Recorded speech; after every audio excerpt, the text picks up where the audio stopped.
الحمد للہ وکفا والصلاة والسلام علی عباده الذین اصطفى خصوصا علی افضلهم وخاتم النبیین محمد الامین وعلی آلہ وصحبہ اجمعین.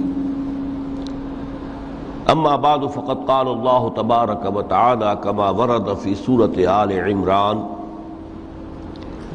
اعوذ باللہ من الشیطان الرجیم بسم اللہ الرحمن الرحیم. کل نفس ذائقۃ الموت وانما توفون اجورکم یوم القیامہ فمن زحزح عن النار وادخل الجنۃ فقد فاز وما الحیاۃ الدنیا الا متاع الغرور. وقال عز وجل كما ورد في سورة العنكبوت: وما هذه الحياة الدنيا إلا لهو ولعب وإن الدار الآخرة لهي الحيوان لو كانوا يعلمون. صدق الله العظيم. رب اشرح لي صدري ويسر لي أمري واحلل عقدة من لساني يفقهوا قولي. اللهم ربنا الہمنا رشدنا واعذنا من شرور انفسنا. اللهم ارنا الحق حقا وارزقنا اتباعه وارنا الباطل باطلا وارزقنا اجتنابه. آمین یا رب العالمین. معزز حاضرین اور محترم خواتین، آج کی گفتگو کا جو عنوان ہے متاع الغرور، مرکب اضافی ہے، دھوکے کا سامان. اور یہ ترکیب قرآن مجید میں دو جگہ وارد ہوئی ہے. ایک تو سورہ آل عمران کی آیت 185 ہے جو میں نے ابھی تلاوت کی ہے، اور ایک پھر سورہ حدید کی آیت نمبر 20 ہے جس کا تذکرہ میں بعد میں کروں گا. دو مقامات پر متاع الغرور، دھوکے کا سامان، اس حیات دنیاوی کو قرار دیا گیا ہے. وَمَا الْحَيَاةُ الدُّنْيَا إِلَّا مَتَاعُ الْغُرُورِ. یہ دنیا کی زندگی سوائے دھوکے کے سامان کے اور کچھ نہیں. میں نے ساتھ ہی دوسری آیت جو تلاوت کی ہے وہ سورہ عنکبوت کی آیت ہے، اس لیے کہ یہ دھوکے کا سامان کس حوالے سے ہے، کس اعتبار سے یہ دنیا کی زندگی دھوکے کا سامان بنتا ہے، وہ اس آیہ مبارکہ کے بغیر بات واضح نہیں ہوگی. وما هذه الحیات الدنیا الا لہو ولعب. اور یہ دنیا کی زندگی تو سوائے کھیل اور تماشے کے اور کچھ نہیں. وَإِنَّ دَارَ الْآخِرَةَ لَهِيَ الْحَيَوَانِ. اور اصل زندگی تو آخرت کی زندگی ہے. لو کانوا یعلمون، کاش کہ انہیں معلوم ہوتا. چار مقامات پر قرآن مجید میں اس دنیا کی زندگی کو لہو و لعب یا لعب و لہو سے تعبیر کیا گیا. دو جگہ متاع الغرور، چار جگہ لہو و لعب. لیکن کس اعتبار سے؟ غور طلب بات ہے. یہ دنیا کی زندگی اللہ نے ہمیں دی ہے، یہ کائنات اس نے بنائی ہے، اس میں اس نے ہمیں بھیجا ہے. ظاہر بات ہے کہ یہ تخلیق جو ہے یہ کسی کھلنڈرے کا کھیل نہیں ہے. ربنا ما خلقت ھذا باطلا، یہ کوئی وہم نہیں ہے، یہ حقیقت ہے، یہ واقعہ ہے. اللہ کی خلاقی کا مظہر ہے. پھر اس میں ہمیں، اس دنیا میں اس نے ہمیں خلافت کا مقام عطا کیا ہے. یہ تمام چیزیں اپنی جگہ پر ہیں جن سے یہ حیات دنیا بھی ایک بہت بڑی حقیقت بن کر سامنے آتی ہے. یہ نہ وہم ہے نہ گمان ہے جیسا کہ بعض فلسفیوں کا خیال ہے. حقیقت ہے، واقعہ ہے، ٹھوس ہے، محسوس ہوتی ہے. اس کا دکھ اور کرب بھی محسوس ہوتا ہے، اس کی مسرت اور خوشی بھی محسوس ہوتی ہے. اور پھر یہ کہ ایک ایسی شے جس کے لیے اللہ تعالیٰ نے ایک خلیفہ پیدا فرمایا انی جاعل فی الارض خلیفہ، خلافت کا یہ تاج جو ہے حضرت آدم اور ان کی نسل کے سر پر رکھا۔ تو اس معنی میں یقیناً یہ حقائق ہے، ان کو دھوکے کا سامان کس اعتبار سے کہا؟ اگر تو حقیقت زندگی کا تصور ہمارے سامنے واضح رہے، جس کو علامہ اقبال نے کہا ہے خوبصورتی کے ساتھ، تو اسے پیمانہ امروز و فردا سے نہ ناپ، جاویداں پہم دواں ہر دم جواں ہے زندگی۔ یہ جو اللہ کی خلاقی کا نقطہ عروج ہے انسان، کلائمیکس آف ہز کریشن، قرآن مجید میں کہا گیا خلقتہ بیدیا، میں نے اسے اپنے دونوں ہاتھوں سے بنایا۔ وَلَقَدْ كَرَّمْنَا بَنِي آدَمَ وَحَمَلْنَاهُمْ فِي الْبَرِّ وَالْبَحْرِ وَرَزَقْنَاهُمْ مِنَ الطَّيِّبَاتِ وَفَضَّلْنَاهُمْ عَلَى كَثِيرٍ مِّمَّنْ خَلَقْنَا تَفْضِيلًا۔ یہ اس کی شان ہے،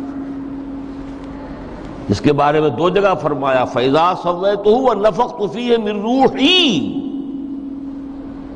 یہ روحی مرکب اضافی، خاص اللہ اپنی ذات کی طرف اس روح کو منسوب کر رہا ہے جو حضرت آدم میں پھونکی گئی، روحی۔ جب میں اس میں اپنی روح میں سے پھونک دوں فَقَعُوا لَهُ سَاجِدِينَ، تو گر پڑنا اس کے سامنے سجدے میں۔ اور آپ کو معلوم ہے قرآن مجید میں کس شد و بد سے اور کس تکرار کے ساتھ یہ بات واضح کی گئی کہ تمام ملائکہ سجدے میں گر گئے، نو ایکسیپشن۔ فَسَجَدَ الْمَلَائِكَةُ كُلُّهُمْ أَجْمَعُونَ، تین الفاظ جو ہیں تاکید کے لیے، سجدہ کیا الملائکہ، حصر ہے، الف لام لام حصر ہے، تمام فرشتوں نے سجدہ کیا۔ پھر کہیں تمہیں مغالطہ نہ رہ جائے کہ شاید جبرائیل نہ ہو اور بڑے نہ اسرافیل، نہیں نہیں، کلہم، سب کے سب۔ پھر مزید کہیں تمہیں شبہ نہ رہ جائے اجمعون، سب نے سجدہ کیا۔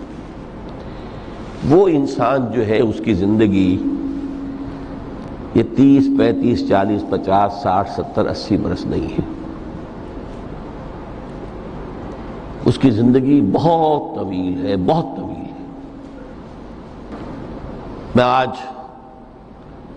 اس حیات انسانی کے دو پہلو تو وہ ہیں جو اکثر لوگوں کے علم میں ہیں، حیات دنیاوی یعنی دنیا میں پیدائش سے لے کر موت تک، یہ ایک وقفہ ہے۔ پھر یہ کہ اس کے بعد حیات اخروی ہے جس کا آغاز ہو جائے گا عالم برزخ سے، پھر بعث بعد الموت ہے، پھر حیات اخروی، یہ سب جانتے ہیں۔ لیکن یہ کہ اس دنیا میں آنے سے پہلے بھی ہم ایک زندگی گزار آئے ہیں، اور بدقسمتی سے اس کا تصور بہت کم لوگوں کو حاصل ہے۔ اور عہد حاضر کے جو ریشنلسٹ قسم کے عقلیت زدہ میں کہتا ہوں انہیں، یا عقلیت گزیدہ، عقلیت سے ڈسے ہوئے لوگ، وہ ان چیزوں سے اباع کرتے ہیں، دور بھاگتے ہیں۔ ہماری پہلی تخلیق ہوئی تھی عالم ارواح میں، الارواح جنود مجندہ، لشکروں کے لشکر تھے۔ آدم سے لے کر آخری انسان جو دنیا میں پیدا ہوگا قیامت تک، سب کی ارواح عالم ارواح میں پیدا کر دی گئی۔ وہاں عہد لیا گیا الست بربکم قالوا بلا، کیا میں تمہارا رب نہیں ہوں، مالک نہیں ہوں؟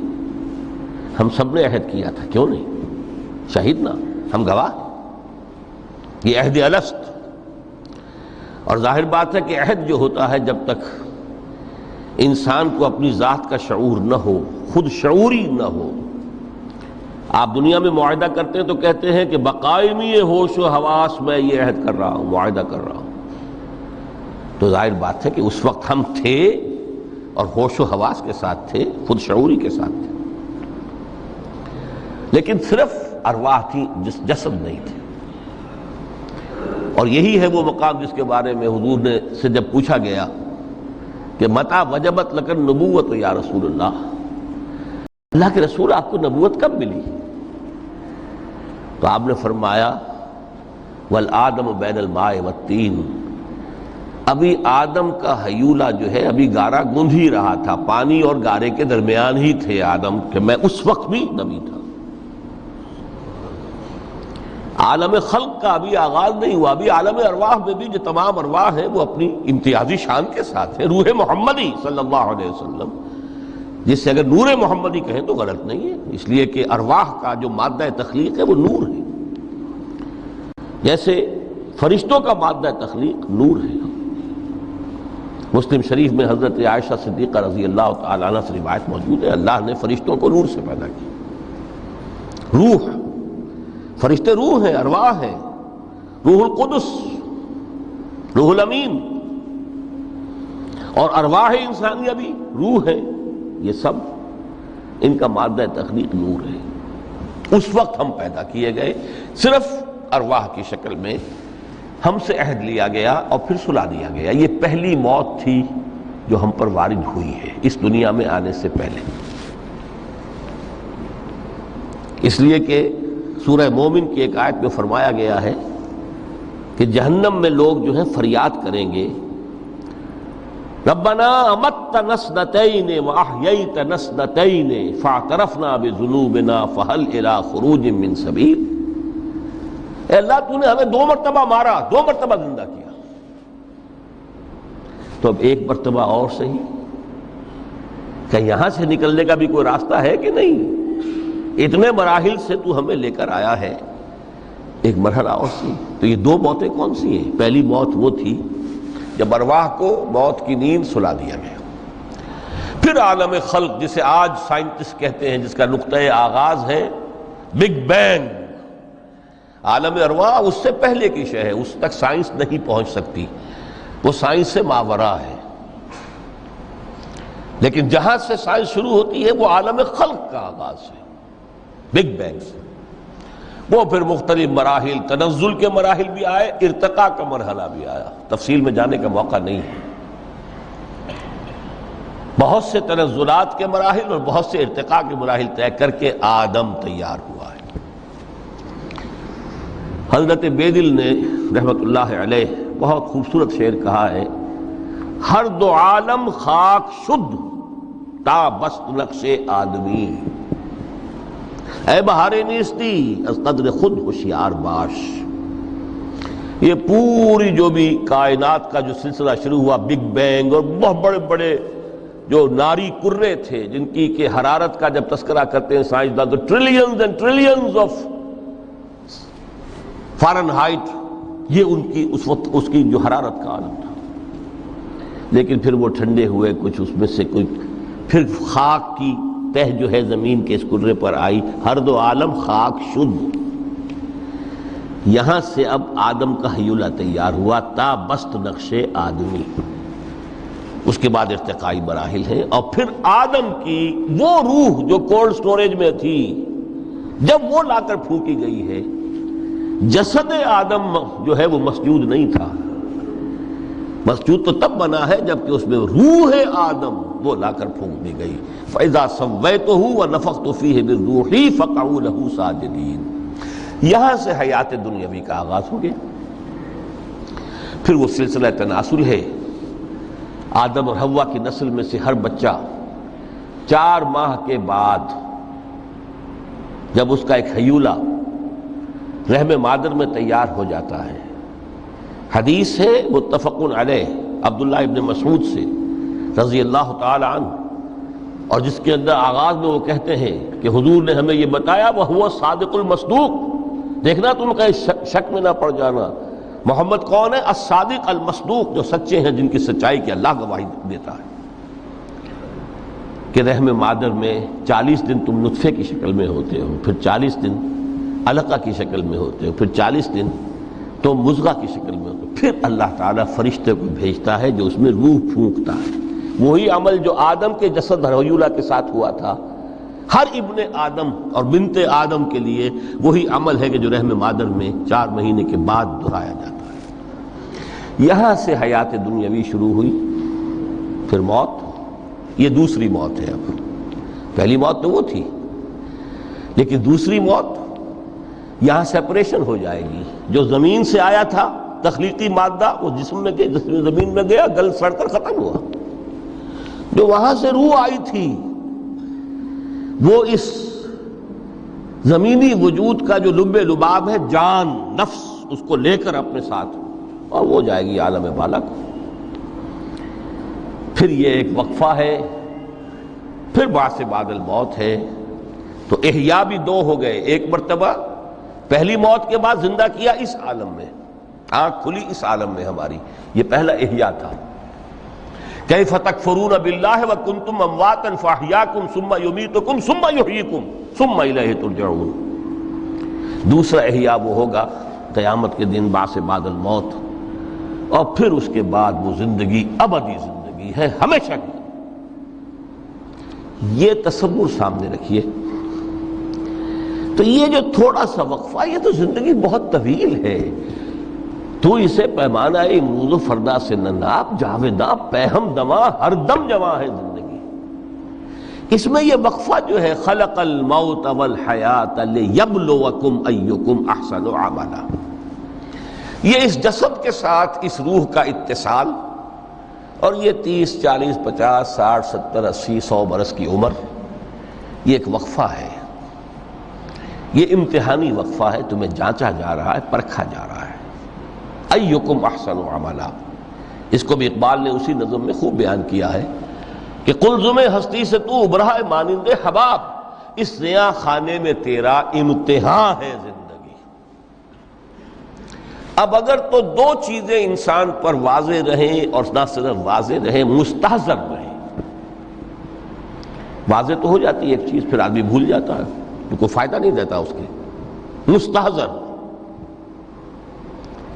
ایک یہ کہ اصل زندگی آخرت کی زندگی ہے، طویل ہے۔ بل توسرون الحیات الدنیا والآخرۃ خیر وابقیٰ، کلا بل تحبون العاجلہ وتذرون الآخرہ، تم اس عاجلہ کو پسند کرتے ہو، اس دنیا کی زندگی کو تم ترجیح دیتے ہو، جبکہ آخرت ہے جو باقی رہنے والی ہے، ابدی۔ اگر تو یہ معلوم ہو، جیسا کہ سورہ عنکبوت کی آیت کے حوالے سے میں نے آپ کو آیت سنائی کہ وما هذه الحیات الدنیا الا لہو ولعب وان الدار الاخرۃ لہی الحیوان لو کانوا یعلمون، اصل زندگی جو ہے وہ آخرت کی زندگی ہے، کاش کہ انہیں معلوم ہوتا۔ ایک حقیقت تو یہ معلوم ہو اور مستحضر رہے کہ اصل زندگی آخرت کی زندگی ہے، اور دوسری حقیقت یہ کہ یہ دنیا کی زندگی ایک امتحانی وقفہ ہے۔ قلزم ہستی سے تو ابھرا ہے مانند حباب، اس نیا خانے میں تیرا امتحان ہے زندگی۔ یہ مستحضر رہے تو اس کا نتیجہ کیا نکلے گا؟ انسان دنیا پرست نہیں بنے گا۔ متاع ہے دنیا، برتنے کی چیز ہے۔ وما هذه الحیات الدنیا الا متاع، برتنے کی چیز ہے، برتو اسے۔ اب میں یہاں آپ کو کچھ حدیثیں بھی سنا دینا چاہتا ہوں۔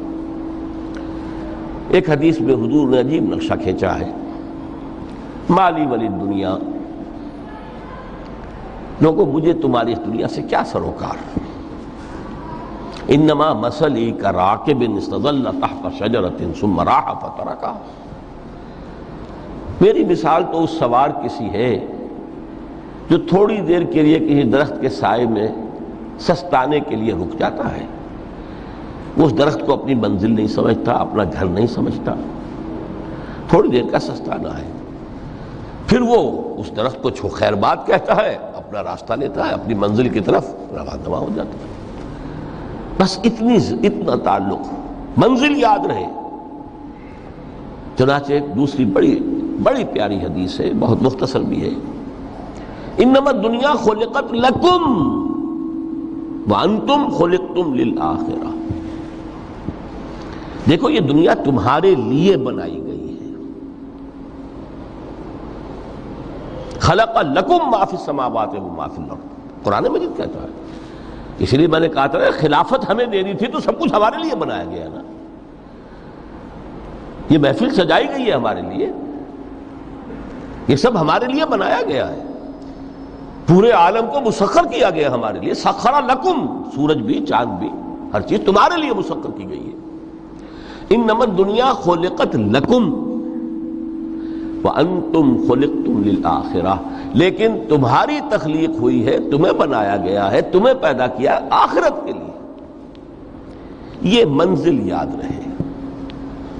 میرا ٹھکانہ وہ ہے، میرا گھر وہ ہے، میری منزل وہ ہے، یہ راہ گزر ہے، یہ سفر ہے، یہ ایک وقفہ ہے، امتحانی وقفہ ہے۔ خلق الموت والحیات لیبلوکم ایکم احسن عملا۔ لیکن اب تیسری حدیث سنیے، اور یہ ہے وہ کہ جو اس دنیا کو، جو میں نے شروع میں کہا تھا، بڑی ٹھوس حقیقت ہے، یہ اللہ کی تخلیق ہے، سنجیدہ تخلیق ہے، ہم نے کوئی کھیل کود کے لیے تو نہیں بنایا ہے۔ ربنا ما خلقت ھذا باطلا۔ حضور فرماتے ہیں الدنیا مزرعۃ الآخرہ، دنیا آخرت کی کھیتی ہے، یہاں بوؤ گے تو وہاں کاٹو گے، یہاں بوؤ گے نہیں تو کاٹو گے کیا خاک؟ اس اعتبار سے غور کیجئے، یہ دنیا اور حیات دنیاوی کا ایک ایک لمحہ ایک بڑی عظیم حقیقت بن کر سامنے آتا ہے۔ ہماری حیات دنیاوی کا ایک ایک لمحہ ابدی ہے، پوٹینشلی، کیوں کہ اس میں جو کچھ ہم کما رہے ہیں اس کے نتائج ابدی زندگی پر پھیلے ہوئے ملیں گے۔ تو گویا کہ یہ جو ہے، یہ گھڑی محشر کی ہے، طور سے محشر میں ہے، بیشتر غافل عمل کوئی اگر دفتر میں ہے، یہاں کا ایک ایک لمحہ تمہارے لیے بہت قیمتی ہے، یہاں بو، محنت کرو، کاشت کرو تاکہ وہاں کاٹ سکو۔ الدنیا مزرعۃ الآخرہ۔ اب دیکھیے یہ جو انداز ہے قرآن کا، وَمَا الْحَيَاةُ الدُّنْيَا إِلَّا مَتَاعُ الْغُرُورِ، جو ہماری گفتگو کا آج عنوان ہے، اس کے دو نتیجے نکلتے ہیں عملاً۔ ایک نتیجہ جو صحیح ہے، جو قرآن نکالنا چاہتا ہے، جس کی طرف اسلام رہنمائی کرتا ہے۔ ایک ہے بالکل منفی نتیجہ جس کی اسلام نفی کرتا ہے۔ وہ منفی نتیجہ کیا ہے؟ دنیا دھوکے کی ٹٹی ہے، چھوڑو گھر گھرستی کو، دفع کرو، رب سے لو لگانی ہے، یہ شادی کر کے اور گھر گھرستی کا کھکیڑ مول لینا، کہاں ایک پیٹ کا پالنا، کہاں 10 پیٹ لگ جائے پیچھے، اسی میں آدمی جو ہے گم ہو کر رہ جاتا ہے۔ لہذا گھر گھرستی کو چھوڑو، تجدد کی زندگی گزارو۔ پھر یہ تمدن ہر جگہ شر ہے، برائی ہے، دھوکہ ہے، فریب ہے، جھوٹ ہے، دفع ہو جاؤ، جاؤ کہیں پہاڑوں کی چوٹیوں پر، کہیں غاروں میں، گفاؤں میں، کہیں جنگلوں میں دھونی روا۔ یہ ہے اس کا ایک منطقی نتیجہ جو نکلا ہے دنیا میں،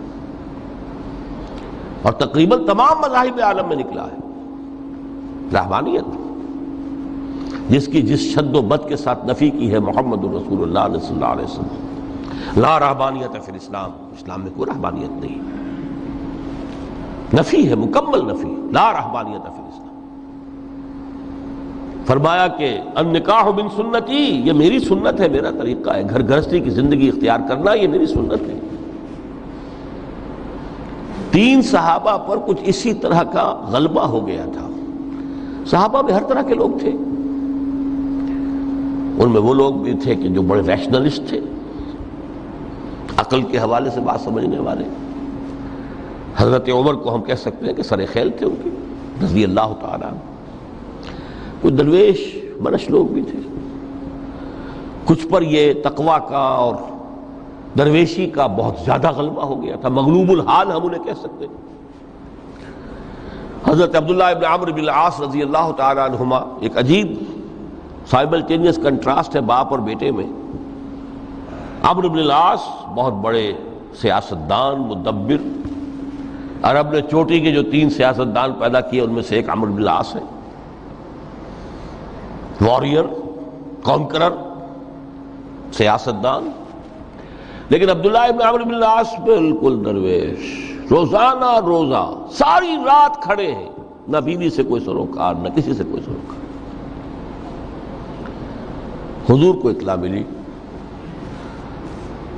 بلا لیا، جواب طلبی ہو گئی، یا عبداللہ اولم اخبر انک تصوم الدہر وتقوم اللیل، اے عبداللہ مجھے یہ خبر دی گئی ہے تم ساری رات کھڑے رہتے ہو، روزانہ روزہ رکھتے ہو۔ کیا کہتے ہیں؟ جی حضور ایسا تو ہے، لا تفعل، مت کرو ہرگز، فإن لنفسك عليك حقا وإن لزوجك عليك حقا وإن لزورك عليك حقا، دیکھو تم پر تمہارے اس جسم کا اور نفس کا بھی حق ہے، اسے آرام بھی دو، اس کی ضروریات بھی پوری کرو، اس کی دیکھ بھال بھی کرو، یہ بھی تمہارے پاس امانت ہے اللہ کی۔ پھر تم پر تمہاری بیوی کا حق ہے۔ کسی صحابی نے دیکھا تھا حضرت عبداللہ ابن عمرو بن العاص کی بیوی کو کہ وہ بالکل جیسے کہ میلی کچیلی حالت میں تھی، پوچھا ہی کیا حال بنا رکھا؟ ان کا کہ آپ کے دوست کو تو کوئی غرض ہے ہی نہیں سرے سے، ظاہر بات ہے کہ مسلمان بیوی اور کس کے لیے وہ سنگھار کرے گی جب شوہر ہی کو کوئی دلچسپی نہ ہو، اس سے غرض ہی نہ ہو۔ لا تفعل، رات کو سو بھی، دیکھو مجھے میں رات کو سوتا بھی ہوں، نماز پڑھتا بھی ہوں، میں روزے رکھتا بھی ہوں، ناغے بھی کرتا ہوں، دیکھو زیادہ سے زیادہ ہفتے میں دو دن روزے رکھ لیا کرو کہ حضور مجھے اور تھوڑی سی اجازت، اچھا ایک دن ناغا ایک دن روزہ، صوم داؤد، اس سے آگے کی اجازت نہیں۔ اسی طرح 3 حضرات سراسراہتن آتا ہے حدیث میں، بخاری شریف کی روایت ہے، ان پر بھی کوئی ایسا ہی غلبہ ہوا رحمانیت کا اور ترک دنیا کا۔ انہوں نے آ کے ازواج مطہرات سے معلوم کیا آپ کتنی رات نماز پڑھتے ہیں، کتنا دو سوتے ہیں، مہینے میں کتنے آپ روزے رکھتے ہیں نفلی۔ انہوں نے کوئی، وہاں تو کھلی کتاب تھی سیرت محمد صلی اللہ علیہ وسلم، جو کچھ تھی حقیقت بیان کر۔ اب دیکھیے ایک عجیب ذہنیت، انہوں نے دیکھا کہ یہ تو کم ہے، ان کے اندازے کے اعتبار سے تو بہت کم ہے، لیکن یہ کہ اپنے آپ کو ذرا تسلی، حضور کی تو کوئی ضرورت نہیں ہے، آپ تو معصوم ہیں، آپ کے سے گناہ نہیں ہوا، کوئی خطا نہیں ہوئی، آپ کے لیے تو یہ اتنی عبادت ہمارے لیے تو کافی نہیں ہے، ہم تو گناہ گار ہیں۔ ایک نے عہد کیا کہ میں کبھی نہیں سوؤں گا، رات بھر کھڑا رہوں گا، دوسرے نے کہا کبھی ناغا نہیں کروں گا، ہر روز روزہ رکھوں گا، تیسرے نے کہا میں شادی بیاہ کے کھکیڑ میں پڑوں گا نہیں۔ حضور کو اطلاع مل گئی، طلب فرمایا، ڈانٹا آپ نے، آپ لوگوں نے یہ کہا ہے؟ جی ہاں ہم نے کہا تو ہے۔ واللہ، خدا کی قسم میں تم میں سب سے بڑھ کر متقی ہوں، لیکن میں رات کو سوتا بھی ہوں اور نماز بھی پڑھتا ہوں، روزے رکھتا بھی ہوں، ناغے بھی کرتا ہوں، میری گھر گرستی کی زندگی ہے، میری بیویاں ہیں۔ من رغب عن سنتی فلیس منی، یہ ٹکڑا جو جوڑ دیا جاتا ہے نکاح کے خطبے میں اس حدیث کے ٹکڑے کے ساتھ، یہ 2 علیحدہ حدیث ہے بالکل، النکاح من سنتی، اور یہ ٹکڑا اس طویل حدیث کا ہے، من رغب عن سنتی فلیس منی، جو میری سنت کو پسند نہیں کرتا پھر اس کا مجھ سے کوئی تعلق نہیں۔ یہ تو میں نے احادیث کے حوالے سے آپ کو وہ جو منفی طرز عمل، گریز، دنیا سے تعلق منقطع کرنا، پسپائی، گریز، فرار، اور اس کا نتیجہ کیا نکلتا ہے کہ دنیا پھر شریروں کے لیے رہ گئی، کھیلیں کودیں عیش کریں۔ جو سلیم الفطرت نیک لوگ تھے وہ تو گئے، لہذا ان کو اب کوئی روک ٹوک کرنے والا ہی نہیں، کوئی پوچھنے تاشنے والا نہیں، ظالم جو چاہے ظلم کرے اور جس طرح چاہے شریر جو ہے شرارتیں کرے۔ قرآن مجید میں سورہ حدید اس اعتبار سے نہایت عظیم صورت ہے، نہایت عظیم صورت ہے کہ وہاں یہ آیت بھی بہت ہی شاندار انداز میں آئی ہے، متاع الغرور والی، خاصی طویل آیت بن کر آئی ہے، اور جیسا کہ میں نے عرض کیا 4 جگہ تو حیات دنیاوی کو کہا گیا ہے صرف لہو و لعب یا لعب و لہو، لیکن یہاں جو ہے آیت نمبر 20، اعلموا انما الحیات الدنیا لعب و لہو و زینت و تفاخر بینکم و تکاثر فی الاموال والاولاد۔ 5 الفاظ کے حوالے سے اس حیات دنیاوی کے کچھ حقائق بیان کیے گئے، عام طور پر سرسری طور پر لوگ گزر گئے ہیں، محاورتاً جب بھی آتا ہے معاملہ لہو و لعب، لعب و لہو، وہ تو 4 جگہ ہے، یہاں 3 الفاظ مزید آئے ہیں، اور ترکیب کیا؟ پہلے لعب ہے پھر لہو ہے۔ سورہ عنکبوت میں لہو و لعب یہ در حقیقت ایک طرح سے محاورے کی شکل اختیار کر گیا، تماشا اور کھیل، لیکن نہیں، یہاں ترتیب کچھ اور ہے۔ اس پر اگر آپ غور کریں گے تو یہ ایک عجیب سا نقشہ سامنے آتا ہے۔ حیات دنیاوی کے 5 ادوار، جن میں سے ہر دور میں ایک شے انتہائی اہم ہوتی ہے، توجہ کا مرکز بنی ہوتی ہے۔ ابتدائی دور ہے، بالکل بچہ بھی ہے، کھیل، بس لائف، اس کے سوا اسے کوئی زندگی سے سروکار ہی نہیں، زندگی کے تلخ حقائق ابھی اسے معلوم نہیں۔ بھوک لگی تو رو پڑے، ماں نے دودھ پلانا ہے، کھلانا ہے، ان سے تو کچھ نہیں کرنا اس نے، وہ لعب، کھیل۔ لیکن تھوڑا سا آگے چلتے ہیں، ٹین ایجر سٹیج میں جب داخل ہوتا ہے آدمی، تو اب وہ نرا کھیل، معصومانہ کھیل نہیں رہتا، اس میں تلذذ، سینشول گریٹیفیکیشن کا عنصر شامل ہو جاتا ہے۔ اب اس کا کہا لہو، اعلموا انما الحیات الدنیا لعب و لہو۔ ذرا آگے بڑھیے تو انسان پر سب سے زیادہ دھن سوار ہو جاتی ہے، بناؤ سنگھار، میرا لباس فیشن کے مطابق ہو، کہیں ایسا نہ ہو مذاق اڑے۔ اپنے لباس کے بارے میں بہت کانشیس ہوگا، اپنے ہیئر کٹ کے بارے میں بہت کانشیس ہوگا، ہر چیز کے بارے میں بہت کانشیس۔ زینت، بناؤ سنگھار، آرائش، زیبائش۔ اس سے ذرا آگے گئے، تکاثر فی الاموال والاولاد، تفاخر بینکم۔ یہ سمجھیے کہ تقریباً 30 برس کی عمر جب انسان کی ہوتی ہے، اب فخر، تفاخر، یا دولت پر فخر ہوگا، یا نسب پر فخر ہوگا، یا اپنی کسی سیاسی حیثیت پر فخر ہوگا، اپنی چودراہٹ پر فخر ہوگا۔ تفاخر بینکم، جس میں جان میں چونکہ توانائی ہوتی ہے، قوت ہوتی ہے، لیکن اس کے بعد جب عمر ڈھلی، بڑا ریئلسٹک ہو جاتا ہے انسان۔ پھر یہ جو 4تھی سٹیج تھی، اس میں تو یہ کہ مونچھ نیچی نہ ہو، چاہے سب کچھ میں اپنا خرچ کر دوں، داؤ پہ لگا دوں، لیکن مونچھ نیچی نہیں ہوگی۔ آخری سٹیج وہ ہوتی ہے کہ پھر ہوکا لگ جاتا ہے آدمی کو، تکاثر فی الاموال والاولاد، مال اور اولاد کی کثرت کثرت کثرت۔ اب یہ ہوتا ہے کہ مونچھ نیچی کیا، مونڈ بھی دی جائے تو کوئی حرج نہیں، مال آنا چاہیے، ویری ریئلسٹک۔ اور اسی حال میں انسان ہوتا ہے۔ آخری پارے کی صورت نے پھر اس میں ایڈ کر کے اس کے اوپر مہر لگا دی، الہاکم التکاثر حتی زرتم المقابر۔ یہ تکاثر جو ہے پیچھا نہیں چھوڑتا۔ اتنی دولت بھی ہے کہ آپ کی 10 نسلیں کھا سکے اطمینان سے بیٹھ کر، تب بھی صبر نہیں ہوتا۔ بڑے میاں کی ٹانگیں جو ہیں وہ قبر میں لٹکی ہوئی ہیں، لیکن تکاثر جو ہے، تکاثر مال، وہ پیچھا نہیں چھوڑتا۔ حتی زرتم المقابر، یہاں تک کہ قبروں تک جا پہنچے، قبر میں اتار دیا جائے، جب تک ٹانگیں صرف لٹکی ہوئی ہیں اس وقت تک نہیں۔ اس کے بعد تشبیہ دی ہے کہ یہ حیات دنیاوی کا جو ایک سائیکل ہے، اعلموا انما الحیات الدنیا لعب و لہو و زینت و تفاخر بینکم و تکاثر فی الاموال والاولاد۔ اب اس کو کمپیئر کیا ہے پلانٹ کنگڈم میں جو سائیکل چل رہا ہے۔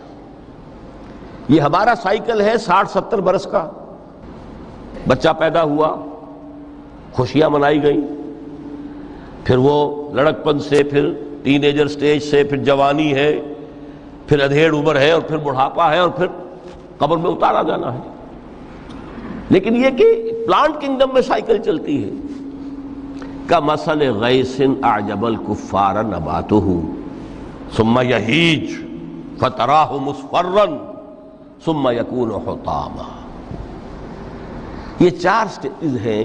جیسے بارش برستی ہے تو سبزہ نمودار ہوتا ہے، اور کاشتکار کو بڑا اچھا لگتا ہے، اس نے بیج بویا تھا، اس نے محنت کی تھی، اس نے ہل چلایا تھا، اعجب الکفار نباتہ، اس کو بہت اچھا لگتا ہے، دل باغ باغ ہو جاتا ہے۔ جیسے آپ کے ہاں بیٹا ہوا، پوتا ہوا، خوشیاں مناتے ہیں آپ،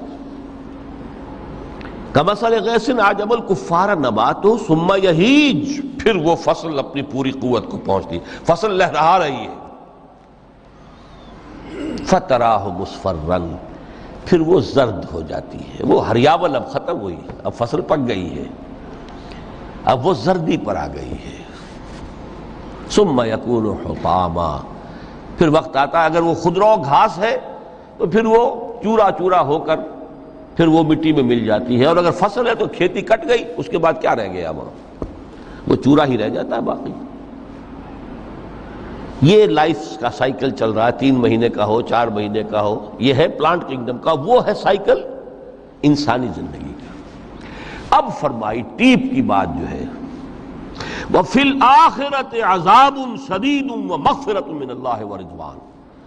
دیکھو دنیا کی زندگی تو ان سٹیجز سے ہو کر گزر ہی جانی ہے، جو پیدا ہوا ہے اس پر بڑھاپا بھی آئے گا، موت بھی آئے گی، کل نفس ذائقۃ الموت، جو سورہ آل عمران کی 185ویں آیت کا پہلا جملہ تھا۔ ہر انسان کو جو پیدا ہوا موت آ گئی۔ اب یہ ہے کہ وہ کہیں آپ نے محل میں گزار لی زندگی، کسی کٹیا میں گزار لی زندگی، کسی کی فٹ پاتھ پر گزر گئی زندگی، زندگی گزر جاتی ہے، گزرتی ہے، اور ان 5 سٹیجز میں سے ہو کر گزرتی ہے۔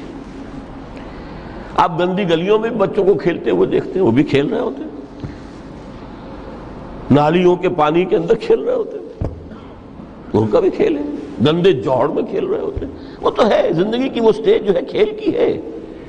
کسی کے پاس بڑے قیمتی کھلونے ہیں، ان سے کھیل رہا ہے، کوئی اس طرح گلی ڈنڈا کھیل رہا ہے یا کچھ اور کھیل رہا ہے، لیکن وہ 5 سٹیجز تو آئیں گی۔ اعلموا انما الحیات الدنیا لعب ولہو وزینۃ وتفاخر بینکم وتکاثر فی الاموال والاولاد کمثل غیث اعجب الکفار نباتہ ثم یہیج فتراہ مصفرا ثم یکون حطاما وفی الآخرۃ عذاب شدید ومغفرۃ من اللہ ورضوان۔ آخرت میں جا کر یہ بائیفرکیشن ہو جانی ہے، یا تو شدید عذاب اور یا اللہ کی مغفرت اور رضا۔ Now the choice is yours، اما شاکرا و اما کفورا، فیصلہ تم خود کر لو۔ وَمَا الْحَيَاةُ الدُّنْيَا إِلَّا مَتَاعُ الْغُرُورِ، یہاں بھی آخری الفاظ وہ ہے کہ دنیا کی زندگی دھوکے کے سوا کچھ نہیں۔ کیوں؟ اگر تو دنیا کی زندگی میں گم ہو گئے، جیسے کہ اقبال نے کہا ہے کہ کافر کی یہ پہچان کے آفاق میں گم ہے، اور مومن کی یہ پہچان کہ گم اس میں ہے آفاق۔ دنیا میں رہو، طالب دنیا نہ بنو، طالب عقبہ، طالب آخرہ۔ دنیا میں رہو، برتو، استعمال کرو، تمہارے لیے پیدا کیا گیا، بھائی برتو، متاع ہے، برتنے کی شے ہے۔ ہاں حلال اور حرام کی پابندیاں سامنے رکھو، باقی برتو۔ مطلوب یہ نہ ہو، مقصود یہ نہ ہو، مطلوب آخرہ ہو۔ انما الدنیا خلقت لکم وانتم خلقتم للآخرہ۔ منزل وہ رہے، مستحضر رہے، سامنے رہے کہ میں تو اجنبی ہوں، یہاں یہ میرا وطن نہیں ہے۔ الدنیا سجن المومن و جنت الکافر، جیسے کسی پرندے کو کسی پنجرے میں بند کر دیا گیا ہو، اس طرح ہمیں اس دنیا میں بھیج دیا گیا، اللہ کی مرضی ہے، اس نے بھیجا ہے۔ جب تک وہ چاہتا ہم رہیں گے یہاں، لیکن ہمارا دل یہاں نہیں لگے گا۔ بازار سے گزرا ہوں، خریدار نہیں ہوں، طالب دنیا نہ ہو، تب تو یہ کوئی دھوکے کا سودا نہیں، وطن نہیں، بالکل نہیں۔ حضور نے خود فرمایا مجھے تمہاری اس دنیا میں سے فلاں فلاں چیزیں بہت پسند ہیں، اور کس قدر ریئلسٹک ہیں۔ آپ نے عورتوں کے بارے میں فرمایا مجھے اس دنیا سے پسند ہے عورت، کوئی تصنع اور کوئی بھی تکلف اور کوئی خلاف فطرت بات نہیں کی محمد رسول اللہ صلی اللہ علیہ وسلم۔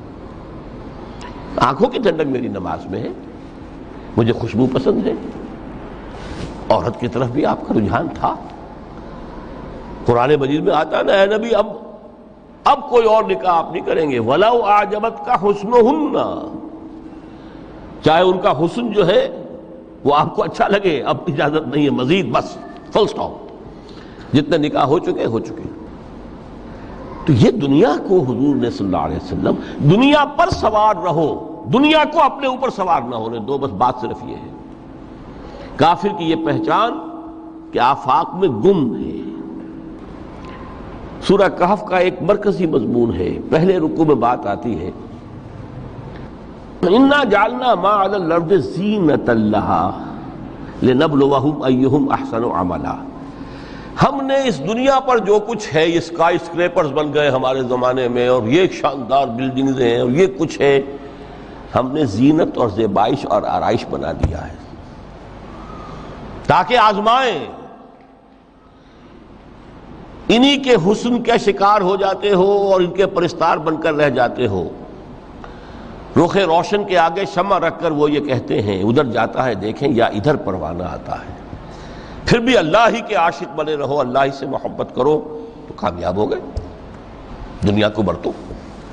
اگر دنیا یہ عروس ہزار داماد جو ہے، اگر کہیں یہ محبوبہ بن گئی تو گئے، ختم. اچھا دیکھیے اس سورہ حدید میں اب یہ دنیا کی حقیقت کو اس طرح بیان کر کے دو نتیجے جو اس سے نکلتے ہیں ان کو علیحدہ علیحدہ بیان کر دیا. ایک نتیجہ جو میں بیان کر چکا، رہبانیت، ترک دنیا، اس کی نفی کرتے ہوئے فرمایا وَلَقَدْ أَرْسَلْنَا نُوحًا وَإِبْرَاهِيمَ وَجَعَلْنَا فِي ذُرِّيَّتِهِمَا النُّبُوَّةَ وَالْكِتَابَ فَمِنْهُمْ مُهْتَدٍ وَكَثِيرٌ مِّنْهُمْ فَاسِقُونَ ثُمَّ قَفَّيْنَا عَلَىٰ آثَارِهِمْ بِرُسُلِنَا وَقَفَّيْنَا بِعِيسَى ابْنِ مَرْيَمَ وَآتَيْنَاهُ الْإِنجِيلَ وَجَعَلْنَا فِي قُلُوبِ الَّذِينَ اتَّبَعُوهُ رَأْفَةً وَرَحْمَةً وَرَهْبَانِيَّةً ابْتَدَعُوهَا مَا كَتَبْنَاهَا عَلَيْهِمْ. اصل مضمون یہ تھا جس کے لیے تمہید اتنی لمبی باندھی. ہم نے نوح کو بھیجا، ابراہیم کو بھیجا، ان کی اولاد میں ہی نبوت اور کتاب رکھ دی.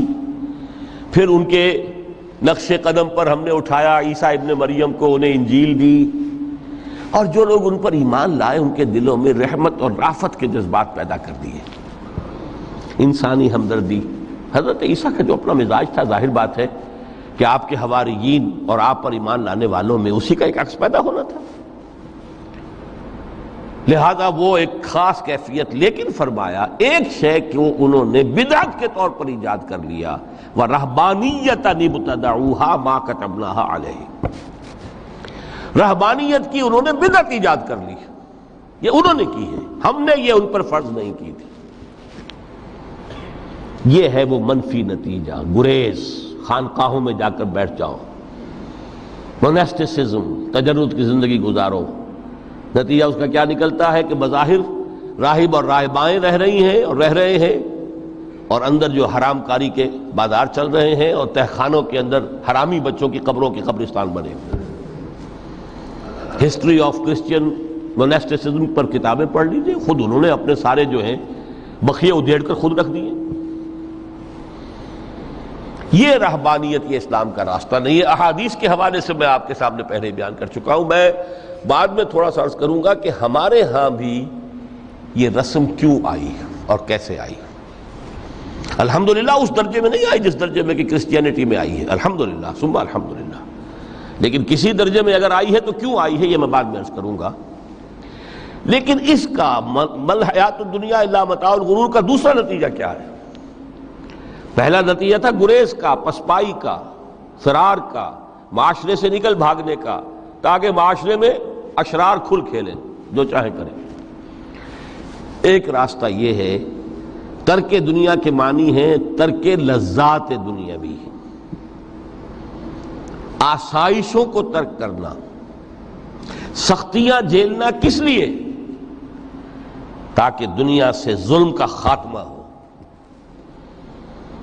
باطل کا تختہ الٹ دیا جائے، ظلم کا استیصال.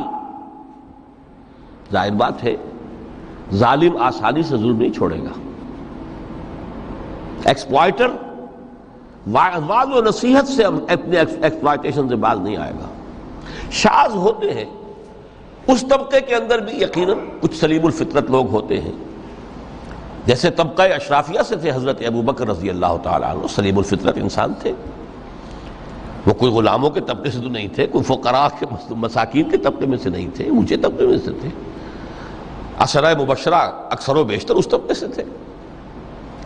لیکن بائی اینڈ لارج وہ جو طبقہ ہوتا ہے یا تو وہ اپنے جبر اور استبداد کا تخت جو ہے جما کر بیٹھا ہوا لوگوں کی گردنوں کے اوپر، پولیٹیکل ریپریشن ہے، یا اکنامک ایکسپلائٹیشن ہے، استحصال۔ محنت لوگ کریں، کھائیں گے ہم، عیش ہم کریں گے۔ محنت کسان کرے جا کے کھیت میں، ہم لے آئیں گے اپنا حصہ اور عیش کریں گے۔ یا کوئی سوشل ڈسکریمنیشن ہے، یہ اونچا ہے یہ نیچا ہے، یہ تو پیدا ہی ہوا ہے شودر، یہ اس سے نکل ہی نہیں سکتا، اور یہ پیدا ہوا برہمن، یہ تو اونچا ہے۔ اس تینوں قسم کے ظلم، اس کا خاتمہ کرنا، اس کے لیے جد و جہد کی ضرورت ہے، جہاد کی ضرورت ہے، قتال کی ضرورت ہے۔ اور جہاد و قتال آپ نہیں کر سکتے جب تک کہ لذات دنیاوی سے کنارہ کشی نہ کریں، جب تک کہ اپنی بیلٹ کو ٹائٹ نہ کریں، جب تک کہ اپنی ضروریات زندگی کو کم نہ کریں۔ ضروریات زندگی کم کریں گے تو تفریغ الاوقات ہوگا، جو تبلیغی بھائیوں کی اصطلاح ہے بہت اہم، اپنے وقت کو فارغ کر سکیں گے۔ اس وقت کو فارغ کریں گے تو پھر وہ جد و جہد، وہ محنت، وہ جہاد، اس کے لیے آپ کے پاس وقت ہوگا، اس کو آپ لگا سکیں گے۔ پھر اس میں جب سخت سے سخت منزلیں آئیں گی تو اس میں میدان میں مقابلہ بھی ہوگا، جان کی بازی بھی کھیلنی پڑے گی۔ اس میں قید و بند کا وقت بھی آ سکتا ہے۔ 3 برس تک اگر محمد عربی صلی اللہ علیہ وسلم پورے خاندان بنی ہاشم کے ساتھ بدترین اسیری سمجھ لیجئے شیب بنی ہاشم میں جو رہیں، یہاں تو اسیروں کو آپ راشن تو دیتے ہیں، کھانا تو دیتے ہیں، وہاں تو اصل جو ہے وہ تو دونوں طرف سے گھاٹی کا منہ بند کر دیا گیا تھا، سیل تھی کہ کوئی شے جو ہے وہ جانے نہ پائے اندر۔ 3 برس،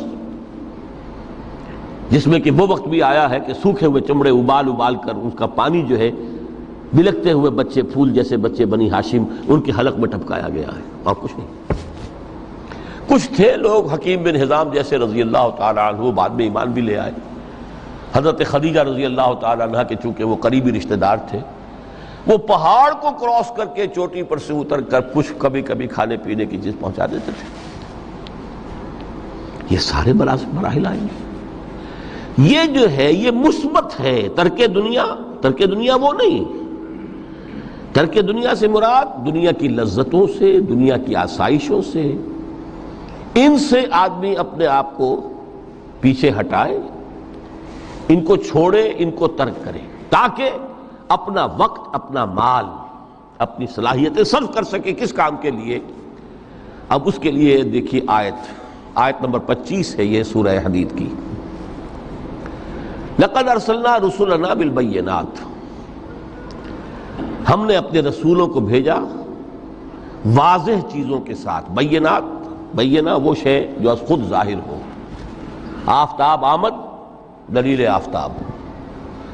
جب سورج طلوع ہو گیا وہ خود اپنے وجود پر دلیل ہے، اس کے لیے کسی اور اضافی دلیل کی ضرورت نہیں کہ سورج موجود ہے، وہ تو ہے، سب کو نظر آ رہا ہے۔ تو بینات سے مراد معجزے بھی ہیں، اور وہ تعلیم جو ہے بنیادی دین کی کہ جو فطرت انسانی کی جانی پہچانی ہوئی شے ہے، دونوں پر اس کا اطلاق ہو جائے گا۔ لقد ارسلنا رسلنا بالبینات وانزلنا معهم الکتاب والمیزان، اور ہم نے ان کے ساتھ کتاب اتاری، میزان اتاری۔ یہ سب کچھ کس لیے کیا؟ لیقوم الناس بالقسط، تاکہ لوگ عدل پر قائم ہوں۔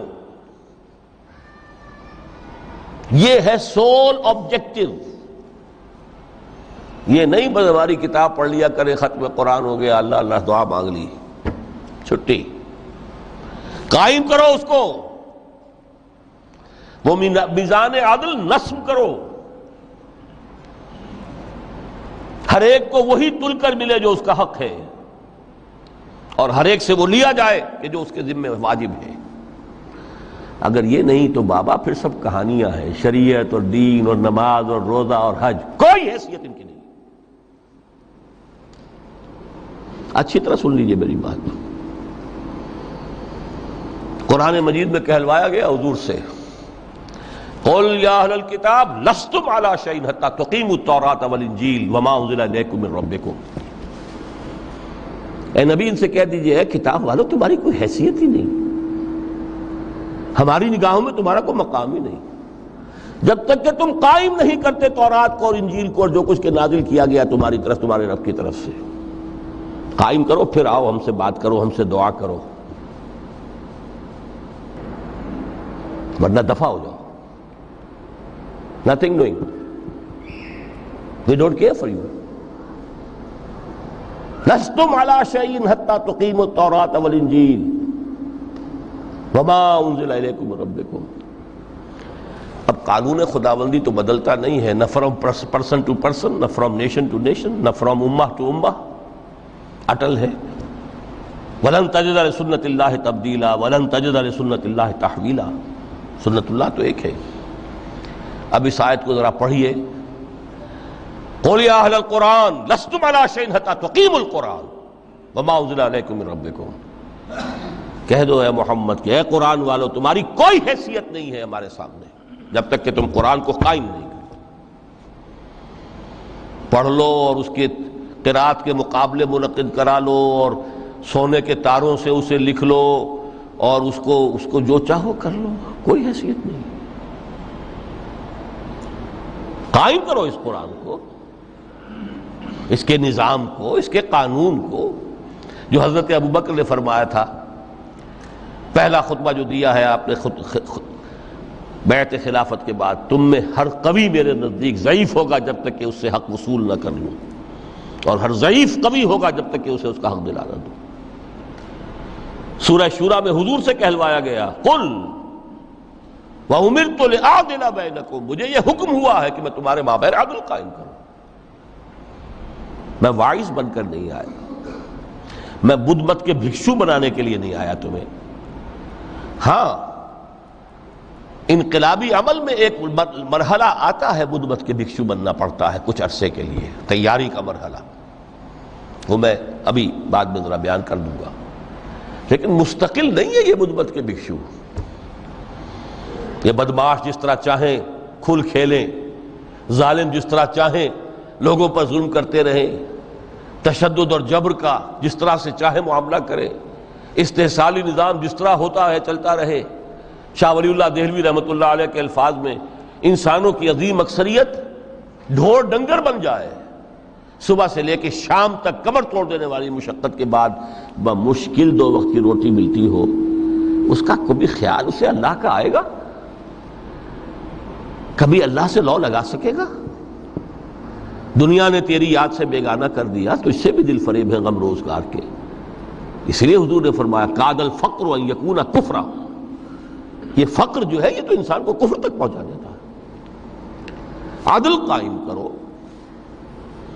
تو دیکھیے یہ آیت انتہائی گمبھیر آیت ہے قرآن مجید کی سورہ حدید کی. جس طرح وہ آیت متاع الغرور والی جس شان کے ساتھ سورہ حدید میں آئی ہے، اعلموا انما الحیات الدنیا لعب ولہو وزینۃ وتفاخر بینکم وتکاثر فی الاموال والاولاد کمثل غیث اعجب الکفار نباتہ ثم یہیج فتراہ مصفرا ثم یکون حطاما وفی الآخرۃ عذاب شدید ومغفرۃ من اللہ ورضوان وما الحیات الدنیا الا متاع الغرور. لیکن اس کا نتیجہ کیا نکلنا چاہیے؟ لقد ارسلنا رسلنا بالبینات وانزلنا معهم الکتاب والمیزان لیقوم الناس بالقسط. Now prepare for the shock. میرے نزدیک، میرے علم کی حد تک شاید دنیا کی کوئی انقلابی کتاب نہ ہو جس نے اس قدر عریاں طور پر کھل کر یہ کہا ہو کہ ظالموں کی سرکوبی کرو، کچلو ان کے سر. وانزلنا الحدید، ہم نے لوہا بھی اتارا ہے. ایک وقت آتا ہے ظلم نہیں ختم ہوتا جب تک کہ لوہے کی طاقت ہاتھ میں نہ آئے. انزلنا الحدید، ہم نے صرف کتاب ہی نہیں اتاری ہے، لوہا بھی اتارا ہے. فیہ باس شدید، اس میں جنگ کی صلاحیت ہے. ومنافع للناس، لوگوں کے لیے کچھ اور منفعتیں بھی ہیں. کوئی توا پرات چمٹا یہ بھی بنا لو، ٹھیک ہے، لیکن اصلاً یہ اسلحہ کے لیے. وانزلنا الحدید، اسی تو سورہ حدید کا نام حدید ہے. فیہ باس شدید ومنافع للناس ولیعلم اللہ من ینصرہ ورسلہ بالغیب. اللہ دیکھنا چاہتا ہے کون ہے اس کے وفادار بندے جو اس لوہے کی طاقت کو ہاتھ میں لے کر مدد کرتے ہیں اس کی اور اس کے رسولوں کی غیب میں ہونے کے باوجود۔ ان اللہ قوی عزیز، ویسے اللہ قوی ہے، عزیز ہے، آنے واحد میں کفر کو ختم کر دے جب چاہے، آنے واحد میں ظالموں کا ظلم جو ہے وہ ختم کر کے رکھ دے، وہ سب کچھ کر سکتا ہے۔ لیکن پھر تمہاری آزمائش کیسے ہوگی؟ کیسے معلوم ہوگا ہوز ہو، کس کا کیا مقام تھا، کس کے پاس کتنا یقین کا سرمایہ تھا، کس کے ایمان کی گہرائی اور گہرائی کا کیا عالم تھا، کس نے ہمارے دین کے لیے کیسی کیسی قربانیاں جھیلی ہیں۔ یہ ہے ترک دنیا جو موسٹ پروفاؤنڈ ہے، نتیجہ خیز ہے، خیر کو وجود میں لانے کے لیے ہے، لیکن اس کی مثالیں موجود ہیں۔ حضرت مصعب بن عمیر رضی اللہ تعالی عنہ ایام جاہلیت میں کہا جاتا ہے ان کا جوڑا جو ہے شام سے تیار ہو کر آتا تھا، جیسے کبھی مشہور ہے کہ پنڈت نہرو کا بھی کپڑے سل کر آتے تھے پیرس سے۔ موتی لال نہرو کا بیٹا، اور موتی لال نہرو وہ تھا کہ وائس رائے کی پہلی کار آئی ہے ہندوستان میں تو دوسری کار موتی لال کی آئی، اس کا بیٹا، اس کے کپڑے پیرس سے سل کر آتے تھے۔ مصعب بن عمیر کے کپڑے شام سے تیار ہو کر آتے تھے، اور وہ ہمیشہ عطر میں بسے ہوئے ہوتے تھے۔ یہاں سے گزر گئے، معلوم ہوا کہ پوری گلی جو ہے وہ مہک اٹھی، معلوم ہو جائے کہ مصعب گزرا ہے یہاں سے۔ ایمان لائے محمد رسول اللہ پر صلی اللہ علیہ وسلم۔ باپ فوت ہو چکا تھا، اس کی چھوڑی ہوئی دولت تھی، ماں تھی، لیکن وہ خاندان کا نظام، چچا تھا سربراہ، وہ بدترین کافر۔ اس نے پہلے سمجھایا ہوگا 100 طریقے آزما کے، پھر آخری بار اس نے آزمایا کہ جس دولت کے اوپر تم عیش کر رہے ہو یہ تمہارے مشرک باپ کی دولت ہے، نکل جاؤ گھر سے۔ انہوں نے سمجھا تھا جیسے سورہ صافات میں آتا ہے فَأَرَادُوا بِهِ كَيْدًا فَجَعَلْنَاهُمُ الْأَسْفَلِينَ، انہوں نے حضرت ابراہیم کے بارے میں سمجھا تھا جب دیکھیں گے کہ آگ تیار ہو رہی ہے اور یہ اس میں مجھے ڈال دیں گے تو سب یہ نشہ حرن ہو جائے گا، یہ توحید وحید سب ہوا ہو جائے گی۔ لیکن ہوا کیا؟ بے خطر کود پڑا آتش نمرود میں عشق، عقل ہے محو تماشائے لبے بام ابھی۔ اس نے تو یہ دھمکی دی تھی کہ دن میں تارے نظر آ جائیں گے مصعب کو، ناز و نام میں پلا ہوا انسان، اسے کہہ دیا جا نکل جاؤ گھر سے۔ اٹھ کر چلنے لگے، اس کا تیش جو ہے اور اچھا یہ کپڑے بھی اسی مشرک باپ کے ہیں، اتارو ان سب کو۔ مادر ذات برہنہ ہو کر گھر سے نکلے، مادر ذات۔ پھر وہی ہے کہ جن کے نام قرائے فال بنام من دیوانہ زدند، بیعت عقبہ اولیٰ ہوئی ہے، لوگوں نے کہا کہ ہمیں کوئی مقری دیجئے قرآن پڑھانے والا جو ہمیں قرآن پڑھائے۔ حضور نے فرمایا جاؤ مصعب۔ وہ مصعب وہاں جا کر مدینے میں المقری بن گئے، جا المقری، وہ آ رہا پڑھانے والا۔ اور 1 سال کی محنت، دعوت اور تبلیغ اور قرآن کے پڑھانے کے نتیجے میں اگلے سال 75 افراد لا کر حضور کی جھولی میں ڈال دی۔ یہ مصعب ہے۔ شہادت ہوئی ہے غزوہ بدر میں۔ ایک مرتبہ اس سے پہلے کا واقعہ بھی ہے کہ حضور مسجد میں تشریف فرما تھے، سامنے سے حضرت مصعب گزرے، ایک پھٹا ہوا سا کمبل جسم کے گرد لپیٹا ہوا تھا۔ حضور کی آنکھوں میں آنسو آ گئے۔ از کجا تاب کجا، یہ دیوانہ جو ہے اللہ کا اور رسول کا اور دین کا کہاں سے کہاں پہنچا ہے۔ غزوہ احد میں علم ان کے ہاتھ میں ہے، جس ہاتھ میں علم ہے وار پڑا، کٹ گیا، دوسرے سے پکڑا، اس کو بھی کٹ گیا، پھر دونوں جتنے بچ گئے تھے حصے ان سے سنبھالا، پھر شہید ہو گئے۔ جسم پر صرف ایک چادر تھی، اوپر سے جسم ننگا تھا، صرف ستر کے لیے چادر۔ دفن کرنے لگے تو مسئلہ یہ پیش آ گیا کہ چونکہ شہید کے تو کفن جو ہے اس کا اپنا جو بھی لباس پہنا وہ شہادت کے وقت، حضور سے کہا گیا کہ حضور مصعب کی چادر تو اتنی چھوٹی ہے کہ سر ڈھانپتے ہیں تو پیر کھل جاتے ہیں، پیر ڈھانپتے ہیں تو سر کھل جاتا ہے۔ فرمایا سر کو چادر سے ڈھانپ دو اور پیروں پر اذخر گھاس لا کر ڈال دو، یہ آخری لباس نصیب ہوا ہے۔ یہ ترک دنیا ہے. ترک دنیا بئی معنی مثبت عمل کے لیے، جہاد کے لیے، قتال کے لیے، اللہ کی راہ میں جد و جہد کے لیے اپنے معاشی معاملے کو پیچھے رکھنا، کم کرنا، کم سے کم تر کرتے چلے جانا، اور زیادہ سے زیادہ وقت، زیادہ سے زیادہ مال، زیادہ سے زیادہ صلاحیت نکالتے چلے آنا دین کی جد و جہد کے لیے. یہ ہے در حقیقت کہ جو ترک دنیا ہے پروفاؤنڈ، نتیجہ خیز ظلم کے استیصال کے لیے، حق کا بول بالا کرنے کے لیے، عدل کے نظام کو برپا کرنے کے لیے یہ جد و جہد کی جائے. یہ ہے مثبت نتیجہ کہ جس کی طرف قرآن ہمیں لانا چاہتا ہے. ورنہ آج اقبال نے جو کہا کہ اسی قرآن میں ہے اب ترک جہاں کی تعلیم، جس نے مومن کو بنایا مہو پرویں کا امیر. ہمارے ہاں بھی وہ خانقاہی نظام آیا، اگرچہ اس درجے نہیں آیا، یہ واقعہ ہے. کرسچن منسٹسزم نے جس طرح کی شکلیں اختیار کی تھی وہ ہمارے یہاں نہیں آیا. اللہ کا فضل ہے، اللہ کا شکر ہے، لیکن آیا ضرور ہے. وہ چیزیں مراقبے ہیں، ذکر ہیں، اشغال ہیں، پھر یہ کہ اس کے لیے یہ لطائف ہیں جہاں حضور نے نہیں سکھایا کہ 5 لطائف ہیں، 6 لطائف ہیں، ہر ایک کی کوئی روشنی علیحدہ ہے، کوئی نیلی ہے، کوئی پیلی ہے. ٹھیک ہے، ہوگی، میں یہ نہیں کہتا کہ نہیں ہے. آکلٹ سائنسز کی اپنی ایک حقیقت ہے، لیکن ہمیں اس سے روک دیا گیا. یہ چیزیں ہمارے ہاں کیوں آئی ہیں؟ یہ ہے اصل میں کچھ لوگ جو اس پورے تصوف کے سلسلے کو کہہ دیتے ہیں کہ یہ ہے ہی خلاف اسلام اور یہ غلط ہے اور یہ بالکل ایک نیا دین ہے. نہیں، یہ بات نہیں. پوری ہمدردی کے ساتھ سمجھنا چاہیے کہ یہ کیوں آیا.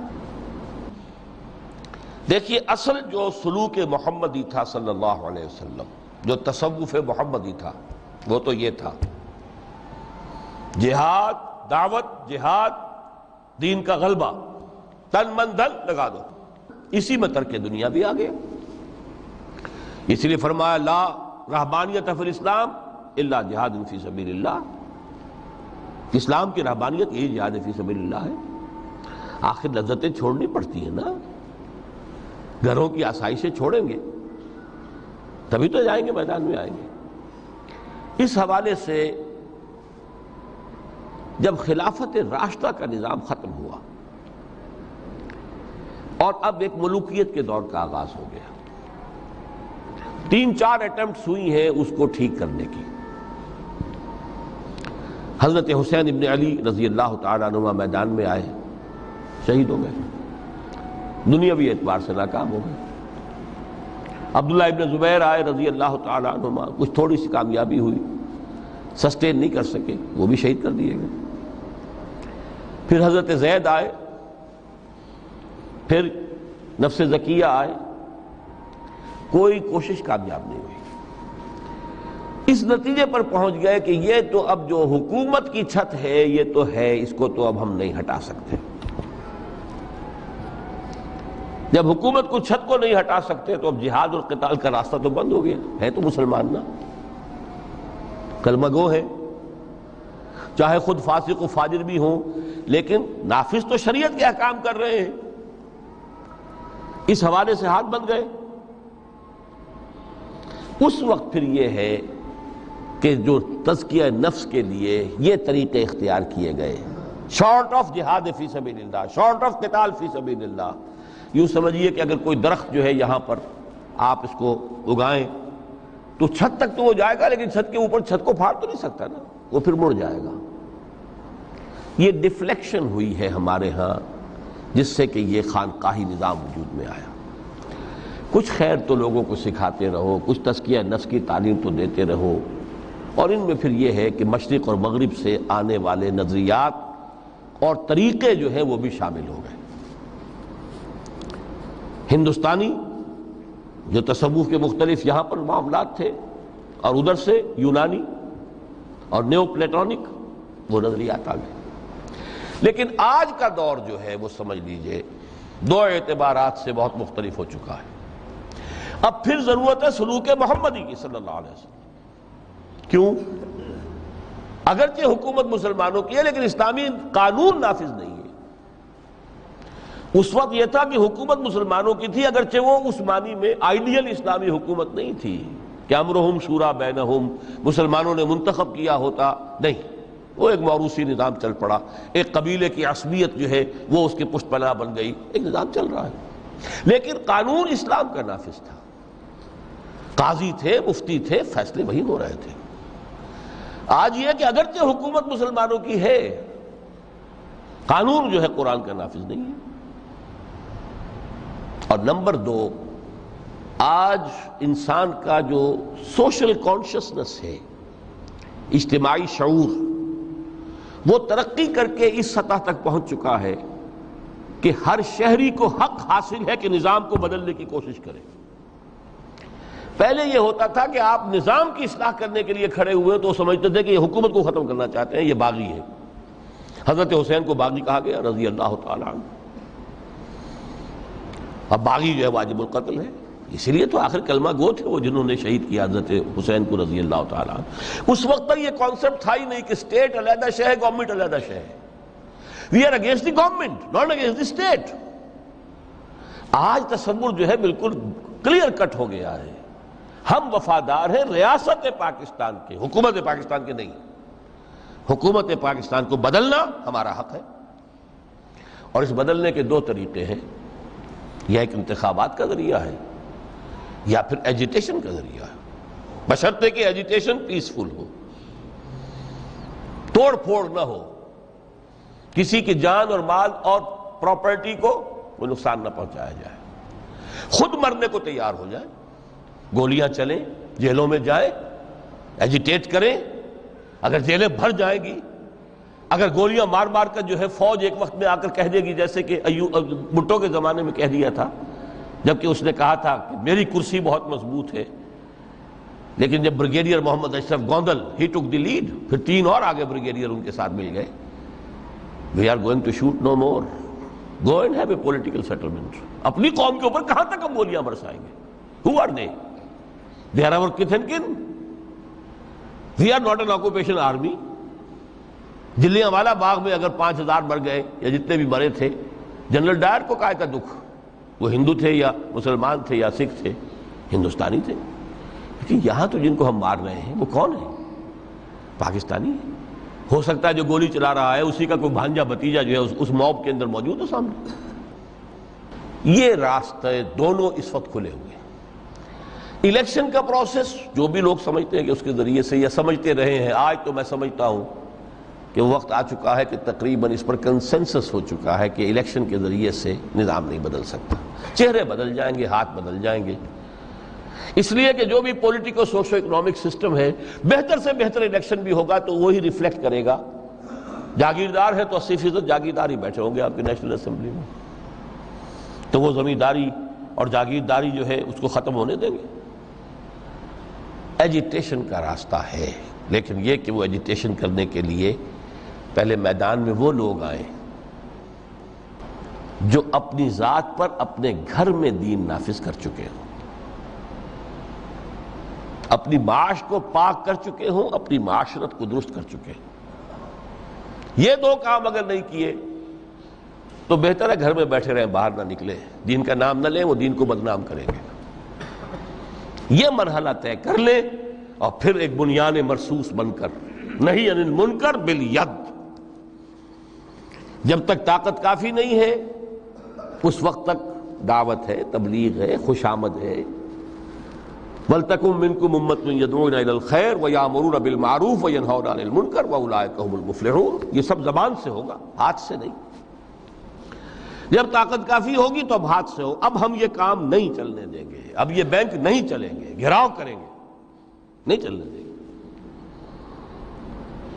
یہ اخبارات میں جو فحاشی کے سمجھئے کہ وہ رنگین صفحات نہیں نکلنے دیں گے، پکیٹنگ ہو جائے گی. کئی دن تک کراچی میں جنگ کا گھیراؤ کیا گیا تھا MQM کی طرف سے، اور صرف یہ بات تھی کہ ہماری خبریں صحیح شائع نہیں کر رہا ہے. جب نہیں نکلنے دیا گیا جنگ، اس کے بعد صورت یہ ہو گئی کہ الطاف صاحب کو چھینک بھی آتی تھی تو پہلے صفحے پہ لکھا ہوتا تھا لیکن کریں نا، میدان میں آئے نا لوگ۔ یہ ہے اصل میں وہ تصوف کہ جو اب بالکل سلوک محمدی صلی اللہ علیہ وسلم کا جو اصل سلوک تھا وہ تصوف تھا، وہ ترک دنیا، مالی ولی دنیا، انما مثلی کراکب استظل تحت شجرۃ ثم راح فترکھا، اس کے ضمن میں فرمایا گیا ہے۔ سورہ توبہ کی میں آیت نمبر 24 آپ کو سنا کر بات ختم کروں گا۔ فرمایا قل ان کان آباؤکم و ابناؤکم و اخوانکم و ازواجکم و عشیرتکم و اموال اقترفتموها و تجارت تخشون کسادها و مساکن ترضونها احب الیکم من اللہ ورسولہ و جہاد فی سبیلہ فتربصوا حتی یاتی اللہ بامرہ واللہ لا یہدی القوم الفاسقین۔ اے نبی ان سے کہہ دیجئے لوگو، اگر تمہیں اپنے باپ اور اپنے بیٹے اور اپنے بھائی اور اپنی بیویاں یا بیویوں کے لیے شوہر اور اپنے رشتہ دار اور وہ مال جو تم نے بڑی محنت سے جمع کیے ہیں اور وہ کاروبار جن کی کساد کا تمہیں اندیشہ رہتا ہے کہیں مندہ نہ ہو جائے، اور وہ بلڈنگیں، وہ حویلیاں، وہ کوٹھیاں جو تمہیں بڑی پسند ہیں، بہت چاؤ سے بنائی ہیں، ڈیکوریٹ کی ہیں، ڈیکوریشن پیسز کہاں کہاں سے لا کر ڈرائنگ روم میں رکھے ہیں، اگر یہ 8 چیزیں محبوب تر ہیں اللہ سے اور اس کے رسول سے اور اس کی راہ میں جہاد سے، فتربصوا، تو جاؤ انتظار کرو، دفع ہو جاؤ، بیٹھو ادھر، حتی یاتی اللہ بامرہ، یہاں تک کہ اللہ اپنا فیصلہ سنا دے۔ واللہ لا یہدی القوم الفاسقین، اللہ ایسے فاسقوں کو ہدایت نہیں دیتا۔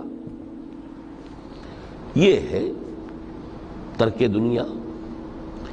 یہ ساری محبتیں جو ہیں، جیسے علامہ اقبال نے کہا، یہ مال و دولت دنیا، یہ رشتہ و پیوند، بتان وہم و گما لا الہ الا اللہ۔ مال و دولت دنیا کی 3 چیزیں لے لی، وہ مال جو تم نے جمع کیے، ایسیٹس تمہارے، وہ کاروبار جن کا کہ تمہیں اندیشہ ہوتا ہے کہ کساد نہ ہو جائے، اور وہ تمہاری بلڈنگیں، حویلیاں جو تمہیں بڑی محبوب ہیں، مال و اسباب دنیا، اور رشتہ و پیوند 5 گنوا دیے، باپ، بیٹا، بھائی، زوج یا زوجہ اور رشتہ دار۔ اگر یہ محبوب تر ہیں اللہ سے، اس کے رسول سے، اس کی راہ میں جہاد سے، تو جاؤ، دفع ہو جاؤ، فتربصوا، گو اینڈ ویٹ، یہاں تک کہ اللہ اپنا فیصلہ سنا دے۔ اللہ ایسے یہ فاسق جو ہیں ان کو زبردستی ہدایت نہیں دیتا، اللہ کا قاعدہ ہی نہیں۔ ہدایت اس کو دیتا ہے جو طالب ہدایت ہو۔ تو متاع الغرور اس معنی میں کہ دنیا کی کوئی شے اور اس کی محبت ہمارے راستے میں بیڑی بن کر ہمارے پاؤں میں نہ پڑ جائے، اس راستے سے، دعوت دین اور اقامت دین کی جد و جہد سے۔ اگر یہ ہے تو یہ متاع الغرور ہے، دھوکہ ہے، فریب ہے۔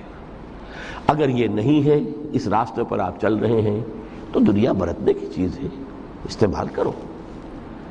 دنیا ہی تو کھیتی ہے، یہی محنت کرو گے نا، اسی دنیا میں کوشش کرو گے، جہاد کرو گے، اسی دنیا میں دعوت اور تبلیغ کا کام کرو گے، یہی کھیتی ہے جس کی فصل تمہیں کاٹنی ہے جا کر قیامت میں۔ یہ دونوں پہلو ہمارے سامنے رہنے چاہیے۔ میں آپ حضرات کا بہت ممنون ہوں، آپ نے بہت توجہ سے میری باتوں کو سنا ہے۔ اللہ تعالیٰ جو کچھ کہا گیا ہے اس میں جو صحیح ہے، حق ہے، اس کے لیے دلوں کو کھولے، صرف ذہنوں کو نہیں، دلوں کو کھول دیں، اس لیے کہ دل کھلیں گے تو کوئی تبدیلی آئے گی۔ مولانا منظور نعمانی صاحب نے ایک دفعہ لکھا تھا بڑا پیارا جملہ کہ اصل تبدیلی دل کی تبدیلی ہوتی ہے۔ دماغ تو کرائے کا وکیل ہے، دلیلیں فراہم کر دیتا ہے۔ دل نے ادھر کا فیصلہ کیا، دماغ نے اسی کے لیے دلیلیں دے دی۔ دل ادھر جانا چاہتا ہے، دماغ اس کے لیے دلیلیں دے دے گا۔ وکیل وہی ہے، مدعی نے کر لیا تو اس کے حق میں دلائل کے انبار ہیں، اور اگر اسی مقدمے میں کہیں مدعا علیہ نے اس وکیل کو کر لیا ہوتا تو اس کے حق میں دلائل۔